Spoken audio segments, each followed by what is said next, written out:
brought to you by KR Mangalam University. We provide you the platform to turn your dreams into reality. Give wings to your aspirations with KR Mangalam University.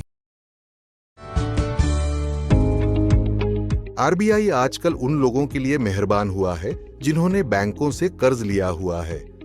Economy में fast pace बनाए रखने के लिए ताबड़तोड़ rate किए हैं।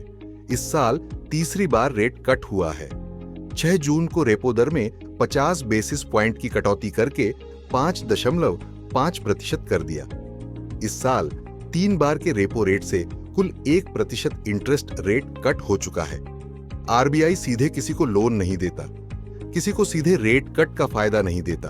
RBI की dealing होती है बैंकों से, बैंक डील करते हैं लोन लेने वालों से।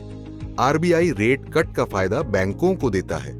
बैंक लोन पॉलिसी के हिसाब से रेट कट मतलब इंटरेस्ट रेट में कट का फायदा लोन लेने वालों को पास करता है। जरूरी नहीं है कि रेट कट अनाउंस होने के बाद हर लोन लेने वालों को फायदा मिल जाए। जिन्होंने पर्सनल लोन, ऑटो लोन लिया हुआ है, उनके एग्जिस्टिंग लोन पर कोई असर नहीं पड़ता। पर्सनल और ऑटो लोन फिक्स्ड रेट पर मिलते हैं, नए लोन पर असर दिखता है। कंज्यूमर लोन में होम लोन पर ही आरबीआई के रेट कट का फायदा होता है। होम लोन में भी जिन्होंने फिक्स्ड रेट पर लोन लिया हुआ है, उन पर भी कोई फर्क नहीं पड़ता। लोन पर इंटरेस्ट रेट सेट करने के लिए 3 फॉर्मूले हैं। रेपो लिंक्ड लेंडिंग रेट यानी RLLR, external benchmark based lending rate EBLR और marginal cost of funds MCLR। इनमें EBLR और RLLR के फॉर्मूले लगभग सेम होते हैं। रेट कट में चेंज का फायदा फौरन मिल जाता है।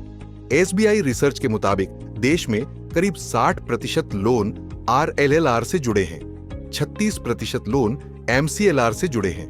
रेट कट से सबसे ज्यादा फर्क पड़ता है फ्लोटिंग रेट पर होम लोन लेने वालों को भी। उसमें भी फायदा उनको मिलता है जिन्होंने रेपो लिंक्ड लेंडिंग रेट यानी RLLR पर होम लोन ले रखा है।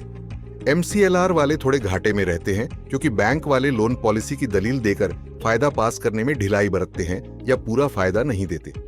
कोटक महिंद्रा बैंक के मुताबिक MCLR के मुकाबले RLLR कहीं ज्यादा डायनामिक होता है, जो डायरेक्टली लिंक होता है आरबीआई की मॉनेटरी पॉलिसी से। जैसे ही आरबीआई ने रेट घटाया, लोन पर इंटरेस्ट घटेगा। अब स्टॉक्स की रिपोर्ट के मुताबिक आरबीआई के रेपो रेट घटाने से EBLR से जुड़े फ्लोटिंग रेट लोन का तुरंत फायदा होता है। फरवरी और अप्रैल में रेपो रेट में कट होने से बैंकों ने रेपो लिंक्ड EBLR में 50 BPS यानी ½ % घटा दिया। अब तीसरी बार भी ऐसा हुआ। इंटरेस्ट रेट कट होने के बाद भी EMI या टेन्योर नहीं घटा, तो समझना चाहिए कि लोन स्कीम में प्रॉब्लम है। MCLR लोन का इंतजार लंबा होता है। MCLR marginal cost of funds based lending rate को कहते हैं। ये मिनिमम इंटरेस्ट है जिसके नीचे बैंक लोन नहीं दे सकते। बैंक रेपो रेट कट के हिसाब से MCLR एडजस्ट करते हैं। MCLR सिस्टम में बैंक होम लोन को आमतौर पर 6 माह या 1 साल वाले MCLR से लिंक रखते हैं। इसलिए ऐसे होम लोन के रेट 6 माह या 1 साल में चेंज होते हैं। इससे रेपो रेट चेंज का असर तुरंत दिखाई नहीं देता। MCLR लिंक्ड रेट के रीसेट में समय लगता है। जैसा कि इस साल ट्रेंड दिखा, जब तक एक रेट रीसेट होगा तब दूसरा, फिर तीसरा रेट कट अनाउंस हो गया। फायदा मिलेगा लेकिन देर से। लोन EBLR या RLLR या MCLR से जुड़ा है, ये लोन के स्टेटमेंट से पता कर सकते हैं। सवाल ये है कि इसका सॉल्यूशन क्या है। एक रास्ता ये है कि होम लोन देने वाले बैंक या कंपनी से कहकर MCLR लिंक्ड लोन को रेपो रेट लिंक्ड में शिफ्ट करने के लिए कह सकते हैं, लेकिन इसमें भी समय लग सकता है, चार्जेस देने पड़ सकते हैं। नए रेट कट के बाद बैंक ऑफ बड़ौदा ने repo linked lending rate RLLR को 50 BPS कम किया है। PNB ने भी RLLR 50 BPS घटाया है, लेकिन MCLR में बदलाव नहीं किया। बैंक ऑफ इंडिया ने भी RLLR 50 BPS कम करके 8.35% कर दिया।